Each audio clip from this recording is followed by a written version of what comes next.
Hi friend, Shilpa's channel ಹಾಸನ್ಗೆ ಎಲ್ರಿಗೂ ಸ್ವಾಗತ. ನಾನಿವತ್ತು ನಾಟಿ ಸ್ಟೈಲಲ್ಲಿ ಮೆಂತ್ಯ ಪಲಾವನ್ನ ಹೇಗೆ ಮಾಡೋದು ಅಂತೇಳಿ ತಿಳಿಸ್ಕೊಡ್ತಾ ಇದ್ದೀನಿ. ಈ ಪಲಾವ್ಗೆ ನಾನು ಯಾವುದೇ ರೀತಿಯಾದಂಥ ಪ್ಯಾಕ್ಡ್ ಮಸಾಲಾನ ಬಳಸಿಲ್ಲ ಮತ್ತು ಗರಂ ಮಸಾಲಾನ ಯೂಸ್ ಮಾಡಿದೆ. ನಾಟಿ ಸ್ಟೈಲಲ್ಲಿ ನಾನು ಮೆಂತ್ಯ ಪಲಾವನ್ನ ಮಾಡ್ತಾಯಿದ್ದೀನಿ. ಈ ಮೆಂತ್ಯ ಪಲಾವ್ ಮಾಡಲಿಕ್ಕೆ ನೋಡಿ, ನಾನಿಲ್ಲಿ ಸೊಪ್ಪು 1/4 ಕಟ್ಟಷ್ಟು ನಾನು ಸಾಂಬಾರು ಸೊಪ್ಪನ್ನು ತೊಗೊಂಡಿದ್ದೀನಿ. ಮೆಂತ್ಯ ಸೊಪ್ಪನ್ನು ನಾನು 2 ಕಟ್ಟಷ್ಟು ತೊಗೊಂಡಿದ್ದೀನಿ 1 ಲೋಟ ಅಕ್ಕಿಗೆ. ನಮ್ಮ ಮನೇಲಿ ಸ್ವಲ್ಪ ಜಾಸ್ತಿನೇ ಇಷ್ಟಪಡ್ತಾರೆ ಮೆಂತ್ಯ ಸೊಪ್ಪು ಹಾಕೋದನ್ನು, ಹಾಗಾಗಿ ನೀವು ಒಂದೇ ಒಂದು ಕಟ್ಟು ಹಾಕೋ ಕೂಡ ಮಾಡ್ಕೊಬೋದು. ನೀಟಾಗಿ ಕಡ್ಡಿ ಇದ್ದರೆ ಅದನ್ನು ಬಿಡಿಸಿ, ಬಲ್ತಿರುತ್ತಲ್ಲ ಕಡ್ಡಿ ಎಲ್ಲ ತೆಗೆದು ಸೊಪ್ಪು ಮಾತ್ರ ಇಟ್ಕೊಬೇಕು. ನೋಡಿ, ನೀಟಾಗಿ ಸೋಸಿ ಇಟ್ಕೊಬೇಕಾಗುತ್ತೆ. ಈ ರೀತಿ ಸೋಸಿ ಇಟ್ಕೊಂಡಿದ್ದೀನಿ. ಇನ್ನು ನಾನು ಸ್ವಲ್ಪ ಪುದೀನೂ ಕೂಡ ತೊಗೊಂಡಿದ್ದೀನಿ. ಜಾಸ್ತಿ ತೊಗೊಂಬೇಡಿ, ಸ್ವಲ್ಪ ತೊಗೊಳ್ಳಿ. ಒಗ್ಗರಣೆಗೆ ಕರ್ಬೇವಿನ ಸೊಪ್ಪನ್ನು ಕೂಡ ಇಟ್ಕೊಂಡಿದ್ದೀನಿ. ಸೊ ಇದಿಷ್ಟು ಶುಂಠಿ ತೋರಿಸ್ತಾ ಇದ್ದೀನಿ ನೋಡಿ, 1 ಇಂಚಷ್ಟು ಶುಂಠಿನ ತೊಗೊಂಡಿದ್ದೀನಿ. 2 ಬೆಳ್ಳುಳ್ಳಿನ ತೊಗೊಂಡಿದ್ದೀನಿ. ಇಷ್ಟು ಕೂಡ ರುಬ್ಲಿಕ್ಕೆ 1 ಏಲಕ್ಕಿ ನಾನು ತೋರಿಸ್ತಾ ಇದ್ದೀನಿ ನೋಡಿ, 1 ಏಲಕ್ಕಿ ಅಷ್ಟೇ, ಒಂದೇ ಒಂದು ತೊಗೊಳ್ಳಿ. ಇದ್ರ ಜೊತೆಗೆ ಜಾಯಿಕಾಯಿ ನಾನು ಏನು ತೋರಿಸ್ತಾ ಇದ್ದೀನಿ, ಇದು 1 ಇಡಿಯಾಗಿ ತೊಗೊಬಾರ್ದು, ನಿಮಗೆ ತೋರಿಸ್ಲಿಕ್ಕೆ ಅಂತೇಳಿ ನಾನು ತೊಗೊಂಡಿದ್ದೀನಿ ಅಷ್ಟೇ.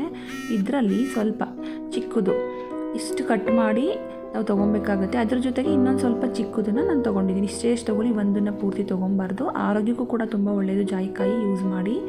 ನಾನು ಇಲ್ಲಿ ಒಗ್ಗರಣೆಗೆ ನಾನು ಏನು ತೋರಿಸ್ತಾ ಇದ್ದೀನಿ, ಇದಿಷ್ಟು ಒಗ್ಗರಣೆಗೆ 2 ಮೀಡಿಯಮ್ ಸೈಜ್ ಈರುಳ್ಳಿನ ತೊಗೊಂಡಿದ್ದೀನಿ.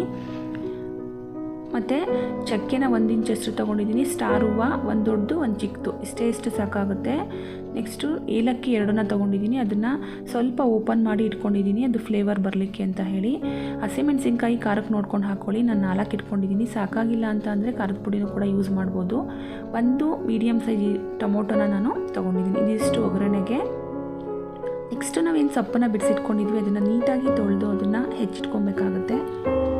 ನಾನು ಎಲ್ಲ ಸೊಪ್ಪನ್ನು ಒಟ್ಟಿಗೆ ಕಟ್ ಮಾಡಿ ಹೆಚ್ಚಿಟ್ಕೊಂಡಿದ್ದೀನಿ. ಇನ್ನು ಈ ಕಡೆ ನಾನೇನು ತೋರಿಸಿದೆ, ಈರುಳ್ಳಿ ಟೊಮೊಟೊ ಅದನ್ನೆಲ್ಲ ನೋಡಿ, ನಾನು ಅಕ್ಕಿನ ತೋರಿಸ್ತಾ ಇದ್ದೀನಲ್ಲ, ನಾನು ಮುಂಚೆನೇ ಈ ಅಕ್ಕಿನ ತೊಳೆದು ನೆನೆಸಿಡ್ತಾ ಇದ್ದೀನಿ. ನಾನು ಮಾಮೂಲಿ ಮಿಲ್ಲಕ್ಕಿನ ತೊಗೋತೀನಿ, ಯಾವುದೇ ರೀತಿಯಾದಂತಹ ಅಂಗಡಿ ಸ್ಟೀಮ್ ಅಕ್ಕಿನ ನಾನು ಯೂಸ್ ಮಾಡಲ್ಲ, ಆರೋಗ್ಯಕ್ಕೆ ಒಳ್ಳೆಯದಲ್ಲ ಅಂತ ಹೇಳಿ 1 ಲೋಟ ಅಕ್ಕಿನ ತೊಗೋತಾ ಇದ್ದೀನಿ. ಇದು ಸಣ್ಣ ಮಧು ಅಂತ ಹೇಳಿ. ಇದನ್ನು ನಾವು ಇವಾಗ ನೀಟಾಗಿ ತೊಳೆದು ಎತ್ತಿಡಬೇಕಾಗುತ್ತೆ. ತೋರಿಸ್ತಾ ಇದ್ದೀನಿ ನೋಡಿ. ಈಗ ಇದಕ್ಕೆ ನೀರನ್ನು ಹಾಕ್ಕೊಂಡು ನೀಟಾಗಿ ಅದರಲ್ಲಿ ಕಸ ಕಡ್ಡಿ ಏನಿರುತ್ತೆ ಅದನ್ನೆಲ್ಲ ನಾವು ತೆಗಿಬೇಕಾಗುತ್ತೆ. 2 ಸಲ ಏನು ನಾನು ತೊಳೆಯಲ್ಲ, ಒಂದೇ ಸಲ ತೊಳೆಯೋದು. ಬಟ್ ಆದರೆ ಅದು ಏನು ತೊಳಿತೀವಲ್ಲ ಅದರ ನೀರನ್ನು ನೀಟಾಗಿ ಬಸಿಬೇಕಾಗುತ್ತೆ. ಯಾಕೆಂದರೆ ನಮಗೆ ನೀರಿನ ಅಳತೆ ಮೆಜರ್ಮೆಂಟ್ ಗೊತ್ತಾಗಲ್ಲ, ಇವಾಗ ನೆನೆಸಿಡ್ಬೇಕಲ್ಲ, ಹಾಗಾಗಿ ಮಿಸ್ಸಾಗಿ ಅದರಲ್ಲಿ ನೀರು ಉಳ್ಕೊಳ್ದೇ ಇರೋ ರೀತಿಯಲ್ಲಿ ಈ ರೀತಿ ಸೋಸಿದ್ರೆ ನೀರು ಉಳ್ಕೊಳ್ಳುತ್ತೆ. ಹಾಗಾಗಿ ಒಂದು ಪ್ಲೇಟನ್ನು ಮುಚ್ಚಿಟ್ಟು ಆ ಪ್ಲೇಟಿನ ಸಹಾಯದಿಂದ ನಾವು ನೀಟಾಗಿ ಅದರಲ್ಲಿರೋ ಅಂಥ ನೀರನ್ನು ಕಂಪ್ಲೀಟಾಗಿ ನಾವು ತೆಗಿಬೇಕಾಗುತ್ತೆ. ಇಲ್ಲಾಂದರೆ ನಮಗೆ ಮೆಜರ್ಮೆಂಟ್ ಗೊತ್ತಾಗಲ್ಲ. ಕೆಲವೊಂದು ಸಲ ಎಷ್ಟೇ ನೀಟಾಗಿ ಮಸಾಲೆ ಹಾಕಿ ಮಾಡಿದರೂ ಕೂಡ ಅಷ್ಟು ಟೇಸ್ಟ್ ಬರಲ್ಲ, ಬಿಕಾಸ್ ಅನ್ನ ಮೆತ್ತಗಾಗುತ್ತೆ, ನೀರಿನ ಮೆಜರ್ಮೆಂಟ್ ಸರಿ ಇಲ್ಲದೆ. ಹಾಗಾಗಿ ಈ ರೀತಿ ನೀಟಾಗಿ ಬಸ್ಕೊಂಡು ಇವಾಗ ನಾವು ಅಳತೆ ಮಾಡಿ ನೀರನ್ನು ಹಾಕ್ಕೊಬೇಕು. ಯಾವ ಲೋಟದಲ್ಲಿ ನಾವು ಅಕ್ಕಿನ ತೊಗೊಂಡಿರ್ತೀವಿ ಅದೇ ಲೋಟದಲ್ಲಿ ನಾನು ನೀರನ್ನು ಸೇರಿಸ್ಕೊತಾ ಇದ್ದೀನಿ. 1 ಲೋಟ ಅಷ್ಟೇ ನಾನು ಸೇರಿಸಿರೋದು, ಮಿಕ್ಕಿದ್ದನ್ನು ನಾವು ಬಿಸಿ ಮಾಡಿ ಹಾಕ್ಕೊಳ್ಳೋಣ. ನೋಡಿ, ನಾನು ಆವಾಗಲೇ ತೋರಿಸಿದ್ದೆ ರುಬ್ಲಿಕ್ಕೆ ಏನೇನು ಇಟ್ಕೊಂಡಿದ್ದೆ ಅಷ್ಟನ್ನು ನಾನು ರುಬ್ಬಿ ಎತ್ತಿಟ್ಕೊಂಡು ಸೈಡಲ್ಲಿ. ಇವಾಗ ನಾವು ಗ್ಯಾಸ್ ಫ್ಲೇಮ್ನ ಆನ್ ಮಾಡಿ ಒಂದು ಕುಕ್ಕರ್ನ ಇಟ್ಟು ಆಯಿಲ್ನ ಹಾಕ್ಕೊಳ್ಳೋಣ. ಈ ಲೋಟದಲ್ಲಿ 1 ಗ್ಲಾಸು, ಕಾಫಿ ಗ್ಲಾಸಲ್ಲಿ 1/4 ಗ್ಲಾಸಷ್ಟು ಆಯಿಲ್ನ ಹಾಕ್ಕೊಂಡ್ರೆ ಸಾಕಾಗುತ್ತೆ. ಆಯಿಲ್ನ ಹಾಕಿ ನಾನು ಬಿಸಿ ಮಾಡಿದ್ದೀನಿ. ಬಿಸಿಯಾಗಿರೋ ಆಯಿಲ್ಗೆ ಸಾಸಿವೆನ ಹಾಕ್ಕೊಬೇಕಾಗುತ್ತೆ. ಸಾಸಿವೆ ಚಟಪಟ ಅಂದಾದಮೇಲೆ ಕರ್ಬೇವಿನ ಸೊಪ್ಪನ್ನ ಹಾಕ್ಕೊಂಡು, ಕರ್ಬೇವಿನ ಸೊಪ್ಪು ಕೂಡ ಚಟಪಟ ಅಂದಾದಮೇಲೆ ಅದಕ್ಕೆ ನಾನು ಸೊಪ್ಪನ್ನು ಡೈರೆಕ್ಟಾಗಿ ಸೇರಿಸ್ಕೊತಾ ಇದ್ದೀನಿ. ನೋಡಿ, ಮೊದಲೇ ನಾವು ಸೊಪ್ಪು ಹಾಕ್ಕೊಬೇಕು, ಹಸಿಮೆಣಸಿಕಾಯಿನ ಹಾಕ್ಕೊಬಾರ್ದು, ಯಾಕೆಂದರೆ ಸೀದೋಗುತ್ತೆ. ಸೊಪ್ಪನ್ನ ನಾವು ನೀಟಾಗಿ ಬಾಡಿಸ್ಬೇಕಾಗುತ್ತೆ. ಹಾಗಾಗಿ ನೀಟಾಗಿ ಬಾಡಿಸಿ, ಸೀದೋಗಬಾರ್ದು, ಸೊಪ್ಪು ಬಾಡಿಸ್ಬೇಕು, ಅದರ ಆರೋಮ ಎಲ್ಲ ಬಿಡಬೇಕು. ಈ ಕ್ರಮದಲ್ಲೇ ನಾವು ಮಾಡಿದರೆ ಮೆಂತ್ಯ ಪಲಾವು ತುಂಬ ಚೆನ್ನಾಗಿ ಬರುತ್ತೆ. ನೋಡಿ, ನೀಟಾಗಿ ಅದು ಬಾಡಿ ಆದಮೇಲೆ ನಾನು ಹಸಿಮೆಣಸಿಕಾಯಿನ ಹಾಕ್ಕೊಂಡು ಅದನ್ನು ಕೂಡ ಬಾಡಿಸ್ಕೊತಾ ಇದ್ದೀನಿ. ಮುಚ್ಚಿಟ್ಟು ಸ್ವಲ್ಪ ಹೊತ್ತು ನಾವು ಅದನ್ನು ಬಾಡಿಸ್ಕೊಂಡು ನೋಡಿ, ಈ ಹದಕ್ಕೆ ಬರಬೇಕು. ಅದು ಸೀದೋಗಬಾರ್ದು, ಬಟ್ ಅದು ನೀಟಾಗಿ ಬಾಡಬೇಕು. ನೀಟಾಗಿ ಬಾಡಿ ಆದಮೇಲೆ ನಾನು ಇಲ್ಲಿ ಈರುಳ್ಳಿನ ಸೇರಿಸ್ಕೊಳ್ಳುವಾಗಲೇ ನಾವು ಏನು ಇಟ್ಕೊಂಡಿದ್ವಿ, ಚಕ್ಕೆ, ಏಲಕ್ಕಿ ಮತ್ತು ಸ್ಟಾರ್ ಹೂವು, ಅದನ್ನು ಕೂಡ ಸೇರಿಸ್ಕೊಳ್ಳೋಣ. ನಾನು ಸ್ಟಾರ್ಟಿಂಗೇ ಅದನ್ನು ಹಾಕಲಿಲ್ಲ, ಯಾಕೆಂದರೆ ಅದು ಸೀದೋಗುತ್ತೆ, ಅಷ್ಟು ಚೆನ್ನಾಗಾಗಲ್ಲ, ಅದರ ಅರೋಮ ಬಿಡಬೇಕಷ್ಟೇ. ಹಾಗಾಗಿ ಆ ಟೈಮಲ್ಲಿ ನೋಡಿ, ಈರುಳ್ಳಿನ ಈ ರೀತಿ ನಾವು ಬಾಡಿಸ್ಕೊಬೇಕು.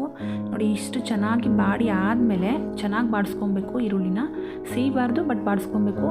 ಬಾಡಿಸ್ಕೊಂಡಾದಮೇಲೆ ನಾನು ಟೊಮೊಟೊನ ಹಾಕ್ಕೊಂಡಿದ್ದೀನಿ. ಟೊಮೊಟೊ ಮತ್ತು ಅದನ್ನು ನೀಟಾಗಿ ಬಾಡಿಸ್ಕೊಂಡಾದಮೇಲೆ ಅದು ಏನು ಫ್ರೈ ಆಗುತ್ತಲ್ಲ, ಹಾಗೆ ಆದಮೇಲೆ ನಾವು ಏನು ರುಬ್ಬಿಟ್ಕೊಂಡಿದ್ವಲ್ಲ ಮಸಾಲೆ ಅದನ್ನು ಹಾಕ್ಕೊಂಡಿದ್ದೀನಿ. ಅದನ್ನು ನೀಟಾಗಿ ನಾವು ಇಲ್ಲಿ ಫ್ರೈ ಮಾಡ್ಕೊಬೇಕಾಗುತ್ತೆ. ನೀಟಾಗಿ ಫ್ರೈ ಮಾಡಿಕೊಂಡು ಆದಮೇಲೆ ನಾನಿವಾಗ ನೀರನ್ನು ಸೇರಿಸ್ಕೊತಾ ಇದ್ದೀನಿ. ನೀವು ನೋಡ್ತಾ ಇರ್ಬೋದು ಈ ನೀರು ಯಾವುದಂತಂದರೆ ನಾವು ಏನು ಮಸಾಲೆನ ರುಬ್ಕೊಂಡಿದ್ವಿ ಅದನ್ನು ವೇಸ್ಟ್ ಮಾಡ್ದಂಗೆ ನಾನು ಅದನ್ನು ಅಳತೆಗೇ ಹಾಕ್ಕೊಂಡಿದ್ದೀನಿ.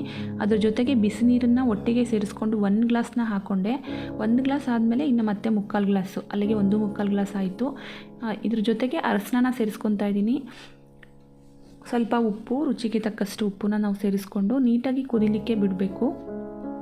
ಈ ಕಡೆ ನಾವು ಏನು ಅಕ್ಕಿನ ನೆನೆಯೋಕ್ಕೆ ಇಟ್ಟಿದ್ವಿ ಅದು ಒಂದು 5 ನಿಮಿಷ ಚೆನ್ನಾಗಿ ಕುದ್ದು ಆದಮೇಲೆ ಅಕ್ಕಿನ ನಾನು ಸೇರಿಸ್ಕೊತಾ ಇದ್ದೀನಿ. ಅಕ್ಕಿಲಿರೋ ನೀರನ್ನು ವೇಸ್ಟ್ ಮಾಡದೆ ಸೇರಿಸ್ಕೊಬೇಕು.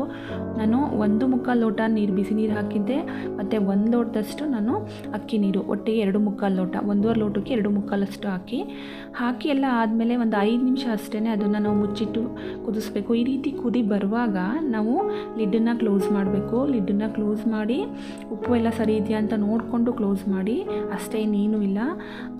ಒಂದು ಸಲ ಚೆಕ್ ಮಾಡಿ ಬರ್ತಾ ಇದೆಯಾ ಇಲ್ವಾ ಅಂತ ಹೇಳಿ, ಹಬೆ ಬರ್ತಿದೆಯಾ ಅಂತ ಹೇಳಿ ಅದು ನೀಟಾಗಿ ಕ್ಲೋಸ್ ಮಾಡಿ ಆದಮೇಲೆ ಅದು ವಿಷಲ್ ಬರುತ್ತಲ್ಲ, ಆವಾಗ 1 ವಿಷಲ್ಗೆ ಆಫ್ ಮಾಡಿ.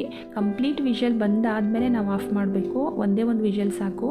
ನೋಡಿ ನೀಟಾಗೆಲ್ಲ ಅದು ಆರಿ ಆದಮೇಲೆ ನಾನು ತೆಗೆದಿದ್ದೀನಿ. ಎಷ್ಟು ನೀಟಾಗಿ ಬಂದಿದೆ. ಯಾವುದೇ ರೀತಿ ಪ್ಯಾಕ್ಡ್ ಮಸಾಲಾನ ಯೂಸ್ ಮಾಡದೆ ಪಲಾವ್ ಮಾಡ್ಬೋದು ಫ್ರೆಂಡ್ಸ್. ನಾವು ಅಂದ್ಕೊಳ್ತೀವಿ ಗರಂ ಮಸಾಲೆ, ಪ್ಯಾಕ್ಡ್ ಮಸಾಲ ಹಾಕಿದ್ರೇ ಪಲಾವ್ ಚೆನ್ನಾಗಿ ಬರುತ್ತೆ ಅಂತ. ಇಲ್ಲ, ಈ ಥರ ನಾಟಿ ಸ್ಟೈಲಲ್ಲಿ ನೀವು ಕೂಡ ಟ್ರೈ ಮಾಡಿ ನೋಡಿ. ಆರೋಗ್ಯಕ್ಕೂ ಕೂಡ ತುಂಬ ಒಳ್ಳೆಯದು. ಸೊ ಇವಾಗೆಲ್ಲ ಬೇಗನೆ ಎಲ್ರಿಗೂ ಹೆಲ್ತ್ ಇಶ್ಯೂಸ್ ಬರ್ತಾ ಇದೆ, ಹಾರ್ಟ್ ಅಟ್ಯಾಕ್ ಈ ಥರದ್ದೆಲ್ಲ. ಬಿಕಾಸ್ ನಾವು ಇನ್ಸ್ಟೆಂಟ್ನ ಯೂಸ್ ಮಾಡ್ತಾ ಹೋಗ್ತೀವಿ, ನಾವು ಟೇಸ್ಟಿಗೆ ಅಡಿಕ್ಟ್ ಆಗಿದ್ದೀವಿ. ಈ ಥರ ನಾವು ಮಾಡಿ ಮನೇಲಿ ಮಕ್ಕಳಿಗೆ, ಮನೆಯವ್ರಿಗೆ ಕೊಡೋದ್ರಿಂದ ಹೆಲ್ತ್ ಕೂಡ ಚೆನ್ನಾಗಿರುತ್ತೆ. ನೀವು ಟ್ರೈ ಮಾಡಿ ಹೇಗಿತ್ತು ಅಂತ ಕಮೆಂಟ್ಸಲ್ಲಿ ತಿಳಿಸಿ ಫ್ರೆಂಡ್ಸ್. ನನ್ನ ಚಾನಲ್ನ ಸಬ್ಸ್ಕ್ರೈಬ್ ಮಾಡ್ಕೊಳ್ಳಿ, ಬೆಲ್ ಬಟನ್ನ ಕ್ಲಿಕ್ ಮಾಡಿ, ಲೈಕ್ ಮಾಡಿ, ಶೇರ್ ಮಾಡಿ, ಸಪೋರ್ಟ್ ಮಾಡಿ. Thank you friends.